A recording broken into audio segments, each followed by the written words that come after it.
Decades of living alone, and I still can't get used to the loneliness.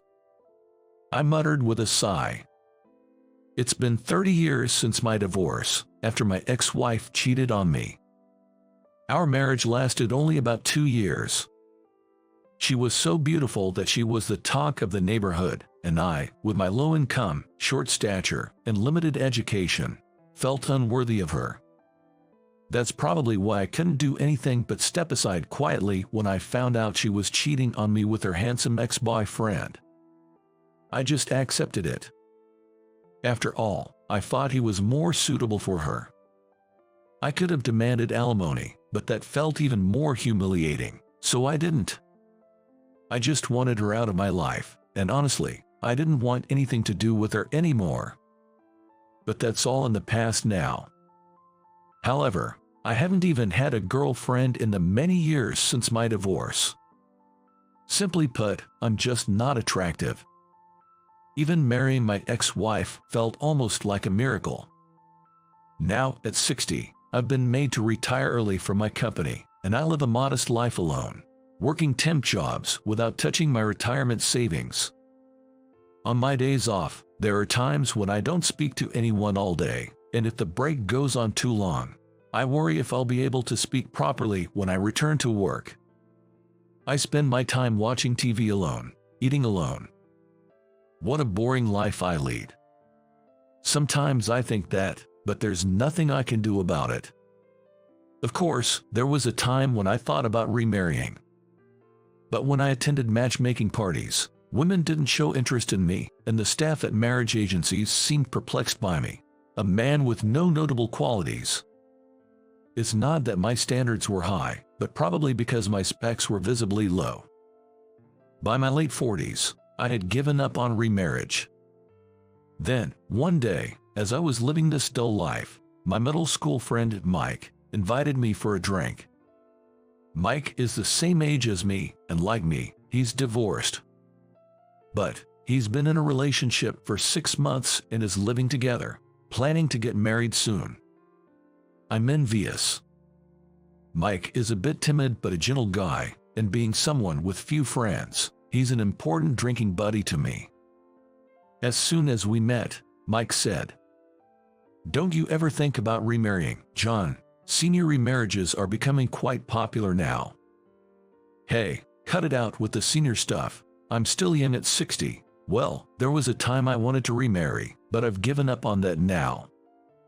Then Mike flashed a sly smile and said, "So, you're not completely against remarrying, huh?" And he pulled out a photo from his bag. "Hey John, what do you think about meeting this lady for a matchmaking date?" What? I was so surprised by the word matchmaking that I almost spat out my beer. The woman in the photo was introduced by Mike's aunt, who enjoys setting up marriages as a hobby. When Mike told her he had a girlfriend, she asked if he knew any good men to introduce. The woman was 3 years younger than us. From the photo, she looked a bit grumpy, as if she didn't really want to remarry. "But, are you sure I'm okay?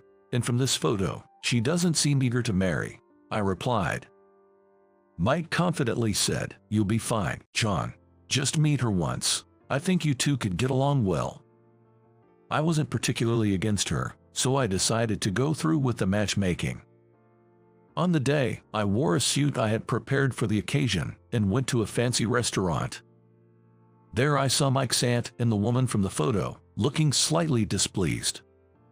She saw me with a serious face and said in a soft voice, "My name is Grace. It's nice to meet you." Nervously, I introduced myself too. Throughout the matchmaking, Grace and I barely spoke, and Mike's aunt kept a conversation going.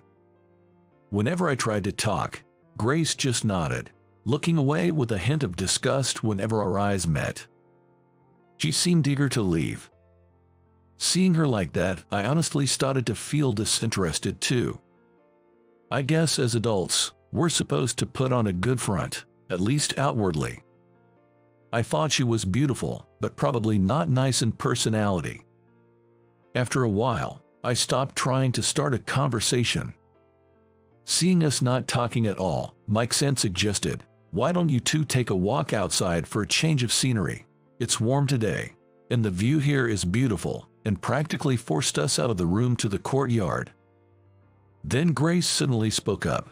"You probably just want to leave early, don't you?" To which I replied, annoyed, "Isn't it you who want to leave? I'm not here reluctantly, forced into this matchmaking date." This was the truth.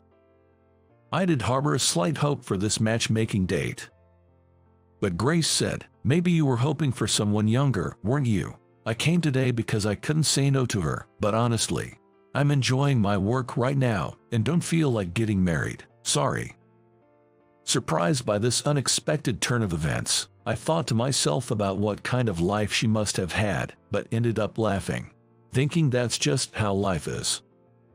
On the way back from the courtyard, I asked Grace to send a refusal on my behalf. But she said she didn't want to reject me outright, as it would be embarrassing for her, and suggested meeting up 3 more times before deciding, to which I agreed. A few days later, out of respect for Mike, I decided not to lie and actually met up with Grace 3 times as we had agreed.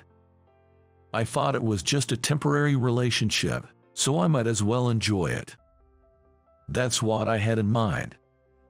Surprisingly, Grace and I had similar tastes in food, and we ended up going to a seafood restaurant we both loved. Grace showed up in casual clothes, but being beautiful, she looked good in anything. While I was staring at her, she suddenly asked, "Do you think my outfit is tacky?" Being with Grace was comfortable in the best way. She was beautiful, but I could talk to her without feeling tense. We had a lot in common, probably because we were close in age. On our second date, we went to a movie and then to a stylish bar with a great atmosphere. She was like a different person from when we first met, talking a lot more. Grace, like me, was divorced, and it turned out her ex-husband had cheated on her. He was a successful entrepreneur, good at his job, and also handsome. Apparently, he was quite popular with women. Maybe that's why she had become distrustful of men. Mike's aunt, who knew her, was worried and set up the matchmaking date. When I shared my own story of divorce with her, we found our lives had many similarities, and we ended up laughing together. It had been a long time since I'd spent so much enjoyable time with a woman. Preparing for our third date, I felt sad thinking it would be the end. Then I received a text on my cell phone. It was from Grace. Reading it, I was shocked. "I'm sorry, I can't make it today. I can't decide when the next time will be. I'm sorry." That's. I tried calling her, but her phone just rang. I texted her, but there was no reply. Had something happened? Or maybe she just became busy. Since we weren't officially dating, I couldn't keep contacting her too persistently. For the next few days, I spent my time in a gloomy mood. Then suddenly, I got a call from Mike's aunt. Hearing what she said, I was stunned. Grace's mother passed away. Grace's mother had died the day before she texted me. Her father had passed away when she was young, and her mother had been ill and in home care, but her condition worsened suddenly and she died. After that, Grace was so shocked and exhausted from caring for her mother, she quit her job and almost became a recluse. Grace and I couldn't meet in person, but we texted each other several times a month. It was just trivial things like what we ate that day, but I kept texting her, fearing if I stopped, she might disappear from my life. After about a year of this, Grace suddenly contacted me and asked to meet at a cafe. Grace looked a bit worn out, but her smile was just as bright as it had been a year ago. "I'm sorry for worrying you," she said. She told me that she dreamt of her mother, who said she shouldn't grieve forever and that she needed to move forward with her life. Watching Grace speak through teary eyes, I reflected on my own feelings from the day of the matchmaking date until now. I think Grace probably just sees me as a friend, but at some point, I had started seeing her as more than that. My feelings for Grace grew stronger day by day. I couldn't keep my feelings to myself any longer. Grace, do you remember our agreement to go on 3 dates after the matchmaking date? We've only had 2 so far. Would it be okay if I asked you out for our third? Grace looked at me with moist eyes and nodded gently. Then, the next Sunday, I invited her to a restaurant to express my feelings. The restaurant wasn't fancy, but it was one of Grace's favorites. As soon as we sat down, I looked her straight in the eyes and said, "I've fallen for you, Grace. Would you officially go out with me?" Grace, with wide eyes, responded, "I thought you only saw me as a friend." It seemed we had both felt the same way. We laughed together. Then she said, "I like you too, John. When I was down and staying at home, your regular messages really encouraged me. Thank you for being there during my tough times. If it's okay with you, I would like to date you." I immediately called Mike to share the news that Grace and I were now a couple. Mike laughed and said, "I always thought Grace and you would be perfect for each other." It turned out that Mike had a hunch we would get along well after hearing about her from his aunt and had encouraged her to go for the matchmaking date. "Thanks to you, Mike, I feel like I have hope in my life again," I said. "Of course, John, you've been my precious friend since middle school. I always wanted you to be happy," he replied. We had indeed been friends for a long time since our school days. "Remember when I was bullied in school because of my timid nature? You wrote me letters when I didn't want to go to school. They were about trivial things, but they meant a lot to me. I still remember your kindness. I want to be friends with you even when we're old men, and I want you to be happy," Mike said. I had almost forgotten those school days and murmured, "Did that really happen?" Finally, Mike ended the call by saying, "Be happy with Grace. I'm going to be happy with my girlfriend too. Let's meet up sometime and share our love stories over a drink." I felt incredibly grateful to Mike. I realized the importance of friendship, no matter the age. Grace and I continued our relationship smoothly, and about 6 months later, we started living together. Meanwhile, Mike married his girlfriend and seemed very happy when he told me about it. Hearing about Mike's marriage, I started thinking about marrying Grace, and about a year into our relationship, I proposed to her, and she was thrilled. We didn't have a wedding ceremony, but we became husband and wife. I never imagined someone like me could have such happy days. I plan to enjoy the rest of my life to the fullest with Grace.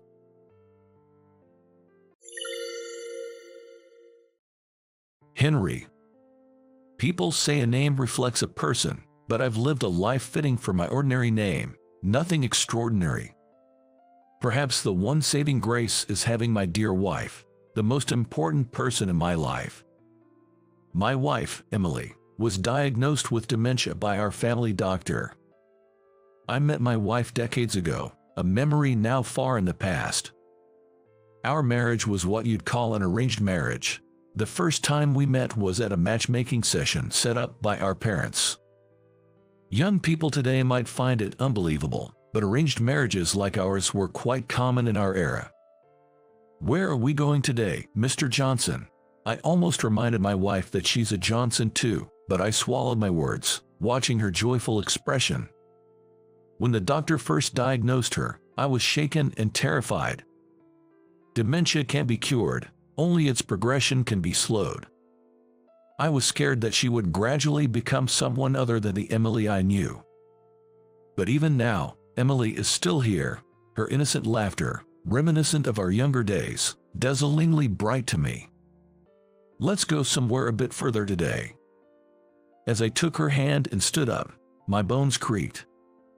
Though I no longer have the youthfulness of those days, my heart still races a bit when I hold her hand. We held hands and boarded an express train, heading towards our destination. The train is quiet and calm during weekday afternoons, with few passengers. As the train moved away from the city, the scenery changed, with more greenery appearing. While the scenery brought back nostalgia, the thought of what lied ahead excited me. "I'm feeling really excited," she said. Between the train's rhythmic movements, Emily said exactly what I was thinking. Looking at her, I saw a childlike smile. "Is this your first time seeing this scenery?" Asking with a faint hope, I watched her ponder before nodding in response. "I see." Even though I knew she wouldn't remember, the realization brought a poignant mix of sadness and loneliness. Our family doctor said that dementia symptoms vary from person to person, and some may lose their most precious memories. If that's true, this scenery might have been very special to Emily. It could have been a memory she didn't want to forget. Thinking this way somehow settled my heart. Yet, I still wished she could remember. As I was regretting my question, Emily softly murmured, "Even though it's supposed to be my first time seeing this, it makes me feel so warm inside. Probably because I'm with you, Mr. Johnson." Seeing the wrinkles around her eyes stretch with her smile made my regrets seem to disappear. When we got off the train, we could see a high mountain in the distance. Then, we took a bus deep into the forest, arriving at a hotel surrounded by trees. We finally made it. Standing in front of the hotel, named Green Mountain, my hands trembled, maybe from nervousness. It seemed Emily felt the same way. "Why do I feel so fluttery? Have we been here before? It's strange, I don't remember, but it feels familiar," she wondered, tilting her head. I simply smiled back, saying nothing. I wanted to tell her that we had been here before and what this place means to us. But I didn't want to force her to remember. Even if she can recall, if today becomes a good memory, that would make me happy. "Shall we go inside?" Taking Emily's hand, we started walking. "May I have the name on the reservation?" "It's Henry Johnson." As we opened the hotel's door, an elderly man in a deep blue suit stood there. The wrinkles at the corners of his eyes when he smiled seemed to embody his kindness. Noticing a pin badge on his chest, I read the name James Blue and the title manager. "This gentleman is the manager." He seems as calm as the hotel's atmosphere itself. While I was lost in thought, the manager, Mr. Blue, let out a quiet sound, as if noticing something. Looking beside me, Emily seemed to not have heard him and maintained an indifferent expression. I wondered what that was about. For a moment, I was curious, but Mr. Blue soon returned to his smile, so I decided not to worry about it. "Everything is in order. Let me show you to your room," he said. We followed Mr. Blue. We were led to a room called Aurora, the most expensive room in the hotel. "This room is lovely, Mr. Johnson." As we entered, there was a large window overlooking a courtyard. Emily rushed to the window. Her eyes sparkled as she gazed at the view. The courtyard was filled with a variety of blooming flowers, and it was clear from just a glance that they were well maintained. The garden was renowned for its breathtaking beauty. The hotel was designed so the courtyard was visible from everywhere, but this Aurora room reportedly offered the most beautiful view of the garden. A spacious, open French-style room with a fantastic view. I was glad we chose this room. "The flowers are so beautiful," Emily commented. Emily has always loved flowers. I remember learning about this passion of hers during our matchmaking meeting. The garden at the place where our matchmaking was held was also quite beautiful. Back then, I knew only basic flower names like sunflowers and lilies, but she taught me about various others. I was so happy about that, so after several dates, when I decided to propose, I arranged for a bouquet of 100 roses at the restaurant in this hotel that had the stunning view we were seeing now. There was a scene like this in a movie I saw around that time, and thinking it was a great idea, I decided to emulate it. "Will you marry me?" As I presented the bouquet of 100 roses, Emily looked at me with wide eyes. Was that too cheesy? As I regained my composure, I suddenly felt embarrassed, my face probably as red as the roses at that moment. In an arranged marriage like ours, Such a proposal wasn't typical. Emily, looking surprised and motionless, made me worry she thought I was odd, but then she softly laughed. "Thank you, Henry. I've never received such a wonderful gift. Of course, I'll marry you." From that day, we officially became husband and wife. Thinking back to those times, I couldn't help but smile. Although our skin, the wrinkles on our hands, and our bent backs have changed a lot since then. But the feelings I had when I was with Emily remained the same. She was happily gazing out the window. "I'm glad we came here," I said, watching her from behind. As we relaxed in the room, dinner time arrived before we knew it. The meal, using plenty of local vegetables and fish, was truly delicious.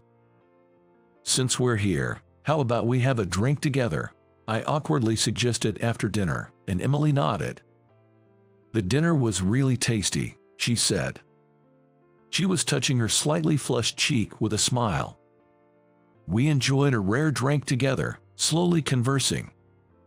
"Don't drink too much, Mr. Johnson. You're not good with alcohol," she teased as we enjoyed the leisurely time. "I thought it was you who couldn't handle your alcohol. Neither of us usually drank, but we always ordered a little when we were dining out." Emily would always get tipsy after just one drink. Her face was quite red now. Probably she already felt the effects, but her response was unexpected. "I get red-faced quickly when I drink, but that doesn't mean I'm weak," she claims. "What, really?" I was completely unaware of this. Surprised, I asked again, and Emily, a bit embarrassed, averted her gaze. "I thought appearing weak with alcohol would make me look cuter. I was just pretending."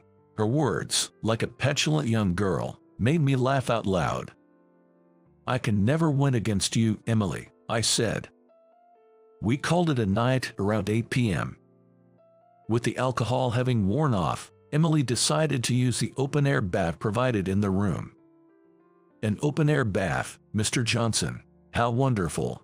I smiled again, recalling her excitement as she reported to me before heading to the bath. "I'm glad she's enjoying it," I said, taking a sip of warm tea, and sighed contentedly. This hotel was a famous, long-established place. Getting a reservation wasn't easy. But I wanted to stay here today, at this particular hotel. It had to be this hotel. I'm glad it's the same beautiful garden as back then. Even if Emily didn't remember, being able to show her the garden again was a joy for me. I took another sip of tea and glanced at my bag occasionally while leisurely waiting for her to return. The bath was wonderful, Emily said, returning relaxed from the bath. "Well then, I guess I'll go now." "Hey, Mr. Johnson, when you go to the bath, make sure to look up first," she said with a smile as I prepared my towel and underwear. "Why's that?" I wondered if there was some folk remedy about looking up before entering a bath for health benefits. Curious, I asked her back, but Emily just smiled and didn't answer. "Just make sure you look up first. It'll definitely make the bath more enjoyable," she insisted. Compelled by her words, I entered the open-air bath alone. This is amazing. As instructed, I looked up and immediately understood what Emily meant. The open space, the faint sound of crickets, but most thrilling was the star-filled sky visible through the gaps in the trees. Emily must have been referring to this starry sky. Such a sight was impossible to see in our town. Submerged up to my shoulders in the bath, I let out a sigh. Indeed, every part of this place is beautiful. "Welcome back, Mr. Johnson." Returning to the room, I found Emily gazing out the window, sipping tea. It was really beautiful. "I knew you'd like it," she said. Her face was lit up like a child who had succeeded in a prank. She's always loved beautiful things, unchanged since the past. Spending time like this reminded me of when we first met, and also how long we've been together, which felt wonderful. What should I make of this day? What would make Emily happy? I have been thinking about this for our wedding anniversary. Would you spend the rest of your life with me? I took out a small black box from my bag. Inside was something I couldn't afford to give Emily on the day we vowed to marry. I've lived an ordinary life, much like my name suggests. A regular office worker at a general company. My salary was average, and as a young man, it was all I could do to make ends meet. That's why, even at such an important moment as my proposal, I couldn't afford to buy Emily a ring, and the roses were the best I could do. But still, she chose me. I don't need such things to be with you, she said with gentle words, staying with me all these years. Yet, it always remained a regret for me. Perhaps she did want a ring in her heart. Every girl dreams of wearing that glittering symbol. So, for our 30th wedding anniversary, I chose to present her with a ring. I'm sorry for not being able to give this to you sooner. As I opened the box and showed her the ring, Emily looked puzzled. Mr. Johnson, are you giving this to me? Yes, I'm truly sorry for the delay. Is that so? She seemed to not fully understand what I was saying. Emily gazed at the ring, tilting her head slightly. It's beautiful. I took the ring out of the black box and slid it onto her ring finger. Then, Emily raised her hand, admiring the ring with a mesmerized look. Emily. What is it? She turned her happy face towards me as I called her name. I took out something else from my bag and presented it to her. It was a single rose. I might not be able to prepare a grand gesture like 100 roses anymore, but this one carried all my feelings. I thought the rose might seem underwhelming after the ring. Feeling a bit sheepish, I watched as Emily's eyes widened in surprise. Thank you, Henry. I've never received such a happy present, she said. I was startled when she called me by my first name. Since her illness, she had always referred to me by my last name. Emily looked at me steadily and gently grasped my hand. You even prepared a ring for me, such an expensive item. It must have been hard, right? But you know, I'm happy just being by your side, just being with you, she said, her eyes brimming with tears. Seeing her like that made me tear up too. I really can't match up to you, Emily. As I smiled softly, we both realized our tears were falling at the same time, and we ended up chuckling together. 30 years ago, I reserved a restaurant in this hotel, known for its garden views, despite having little money. I wanted to stay in this Aurora room but could only afford the restaurant. Though I couldn't afford a ring, I prepared 100 roses instead. I want to surprise her after dinner, I said. Understood. What a lovely surprise. The staff had agreed to my whims, and the day before, I had secretly left the 100 roses at the hotel. Looking back, they were very kind to a mere diner like me. It was an arranged marriage, and at that time, we had only met a month ago. But I was desperate to see Emily's happy face. She probably doesn't remember any of it now. Yet, she reacted to the proposal with the same words and expression as back then. I love you, Henry. I was so glad we could be here today, together in this place. The next morning, we strolled slowly down the hotel's corridor, wrapped in birdsong and sunrise. Mr. Johnson, it was so much fun. This will be a wonderful memory. She was smiling like a child as we walked side by side. Mr. Blue, the manager, greeted us warmly at the reception. Good morning, Mr. Johnson. After exchanging greetings and processing our checkout, Mr. Blue suddenly paused. Oh, I heard Mr. Blue make a sound as if he had just realized something. Wondering what it was, I noticed him deepening his smile. Such a beautiful ring, and a lovely flower, he said. Those words were directed at Emily, who was standing beside me. Following Mr. Blue's gaze, I saw she was holding a single rose, treasured in her hand. You're the couple from the rose bouquet incident, aren't you? No way. I was surprised to hear a familiar term, and Mr. Blue quietly nodded in confirmation. 30 years ago, you both visited our restaurant, right? I was the one who took care of the 100 roses for you. Back then, I was too desperate to pay attention to my surroundings. But it seems Mr. Blue remembered us. It was my very first task when I started working here, so I remember it well. I was so happy to see such a lovely couple formed in this hotel, he said with a joyful voice. Hearing him speak, I felt a deep sense of emotion, realizing that someone else held the memory of that day. Thank you for a wonderful time. I will definitely come here again with my wife. I gripped the warm hand beside me and thanked him. Jess, we eagerly await your return. With Mr. Blue's voice bidding us farewell, we started walking away. I decided to cherish both the new sparkle on her left hand and her smiling face as we held hands, regardless of what the future may hold.